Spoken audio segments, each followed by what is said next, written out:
দল ছাত্রদল আপনারা নিজের হাতে এদেরকে তুলে দেন পুলিশের হাতে, আপনাদেরকে বলবে মানুষ আপনারা রাইট আছেন, রাইট ওয়েতে আছেন। এবং আল্লাহর ওয়াস্তে আপনারাও আমাদের সাথে নৈতিক পরাজয় যদি না হয় তাহলে আপনারা নৈতিকভাবে আমাদের সাথে যুদ্ধ করুন।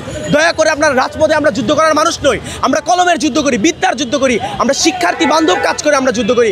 আপনারা দেখুন ডাকসু থেকে শুরু করে বিভিন্ন জায়গায় আমরা যে জিতেছি ছাত্র সংসদ, কেন জিতেছি? আমরা নৈতিক পথে ছিলাম বলেই। বাংলাদেশের চলবে না, বাংলাদেশের চলবে না।